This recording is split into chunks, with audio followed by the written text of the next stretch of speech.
Hello and welcome to Compass Conversations, where we talk about meaning and purpose at Butler and beyond. Enjoy the journey. Hello and welcome to another episode of Compass Conversations. I'm Dr. Brent Heggie, Compass Center Scholar in Residence and Senior Lecturer in Religion at Butler University. In this season of Compass Conversations, I'm hosting a series of conversations with current Butler Compass Scholars to learn more about the work we do at the Compass Center, the Compass Scholars Program, and the importance of interfaith engagement and exploring meaning and purpose. Thank you all for joining us for this conversation. With me today is Junior Compass Scholar Hamza Qureshi. Welcome, Hamza. Thank you for having me, Dr. Heggie. Great to have you here. So, Hamza, just to get us started, please tell us about yourself. Where are you from? What are you studying at Butler? What are your career goals? And what have you been involved with at Butler? So, again, thank you so much for having me. My name's Hamza Qureshi. I'm currently a junior at Butler. I'm originally from Jeffersonville, Indiana, but I moved to Carmel, Indiana in middle school. So I've been in Indiana like all my life. Go Hoosiers.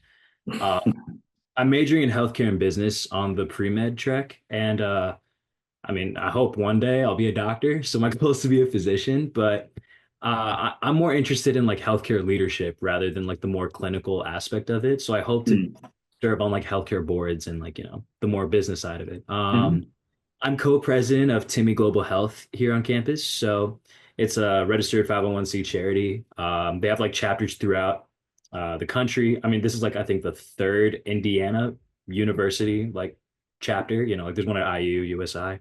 Okay. And to provide, healthcare and, volunteering in your local community, healthcare in like particularly Central America. And that helps because I can speak Spanish. And also serve as like a Spanish English interpreter at a community outreach pharmacy, like the Butler Community Outreach Pharmacy. And I've been in the Compass Center. I mean, it's also part of the scholarship, but I've been in it since I was a freshman. Yeah, great. Well, on that note, what exploration or reflection have you done with your own religious or spiritual commitments while at Butler? And what have you learned from that exploration and reflection? I'm Pakistani, that's my background, and I'm also Muslim. So we were raised with the very South Asian style of Islam, which is, all my friends were, right? So coming into college, I had a very narrow-minded perspective on Islam. And coming into campus, I met a bunch of Muslims from different communities, and it was interesting to what we all have in common, but also like differences. And I was narrow-minded. I thought they were wrong, with all due respect. I was able to really expand my view on religion as a whole, right? Like I'm a little bit ashamed to say it. I really thought like, oh, like my religion, it's the one. And everybody believes that, like this is the one, everything else, like, okay, I'll listen. But hearing other people, it's fascinating how similar our religions are, right? There's key differences. But it's just interesting how we're all guided by something. It doesn't necessarily even have to be God or gods, plural. It really just allowed me to open up my mindset. And, as you grow up, as you go through the years at Butler, you're able to grow as an individual. But this particular program allowed me to grow spiritually. Yeah. What is that engagement with classmates and colleagues and mentors from other traditions or secular colleagues or mentors? What has that taught you about what you value about Islam and about your own commitments? So what it taught me about Islam is, and we learned this, like, it's said in the Quran, like, essentially, you practice what you practice, and I'll practice what I practice. I learned that you can learn from other religions, not just you let them do what they do. You can also pick up something, right? Yeah. Like what I found, like we visited a Hindu temple. I think it was my sophomore year. Your sophomore year, yeah. And we went to the center, and it's very different from Islam, right? I mean, there's like just the whole practice of it, but the spirituality and like even meditation and hearing these sort of things, it's like there's stuff you can take. Like outside of the Abrahamic faiths, if you look at even secular students and how they choose to practice or not practice, but how they choose to think. You can question your own faith. You can really dig deep and research into it. And if I didn't have that, not saying I would have been a blind follower, but I would have just kept doing what I was doing. Now I'm allowed to like, okay, why do we do this? Right. Is what you're doing more efficient? Like, or is this better? What works best for me? Right. It's giving you a little bit more kind of texture and contour to so you know the different kind of aspects of the possibilities and the different ways that these faiths are practiced, and it gives you a little bit more clarity on like, okay, here's my values, here's my commitment, Yeah. here's like why I do these things that I've inherited from my tradition, right? Yeah. Yeah. 100%. We don't necessarily have to do everything the best. Some religions do things better in terms of service oriented and stuff. Like, Yeah. regardless of how you feel, it's important to take a step back and learn what every religion, what they preach and what they specialize in, and then try to apply it to your own life. Yeah. Well, that's a good segue into the next question I have for you, which is specifically about your interfaith engagement through the Compass Center.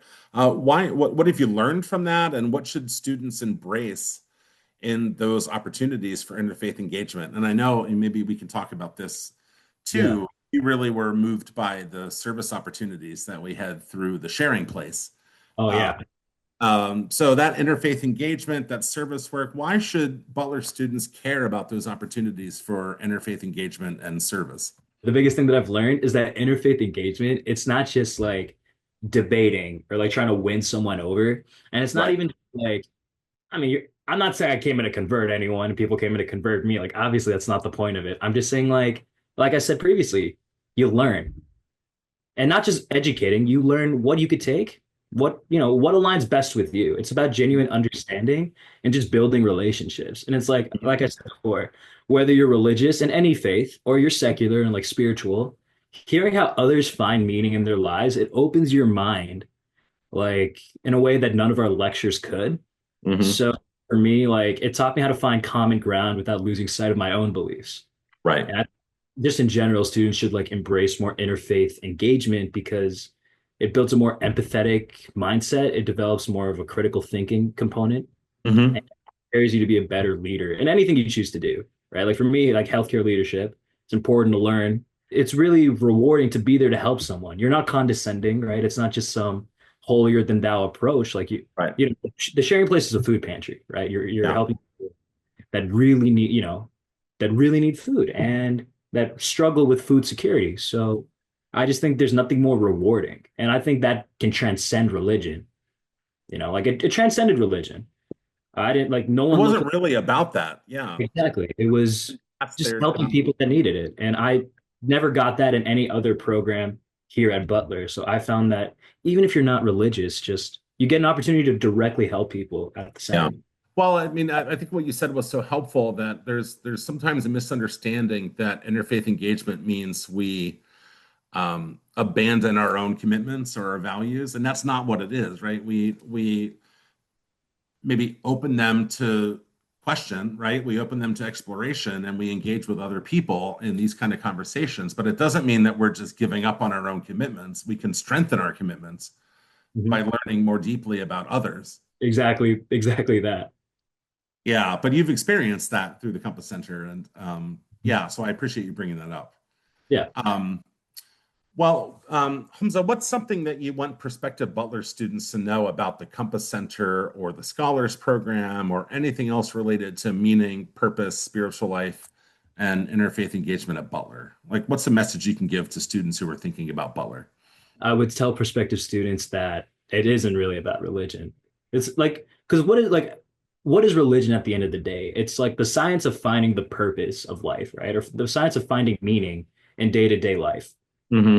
It's just a blueprint, regardless of what you believe in. It's a blueprint on what you shouldn't do, and how to live a meaningful and spiritual life. So I would say, like, coming to the Compass Center, and we have a lot of secular, not religious students. It's about Hmm. helping you find your meaning and purpose, whatever that looks like for you, right? Like, there's so many discussions available to so many different faiths, even outside Abrahamic faiths, that you don't really get anywhere else. And I mean, I would say the Compass Scholars Program in particular, it gives you a supportive community where you can have conversations about like bigger questions without any fear of judgment. Yeah. So, it's rare to find a space in college where you're encouraged to slow down, reflect, and like think deeply about your values. So whether you're religious, spiritual, or questioning, or like none of the above, I would say the Compass Center, it's about helping you build a meaningful life during and after college. Well, I know most of our scholars, and you also Yeah. have part of the Interfaith Council. Yes. Tell our listeners a little bit about what that was like and what you learned from being on the Interfaith Council for a year.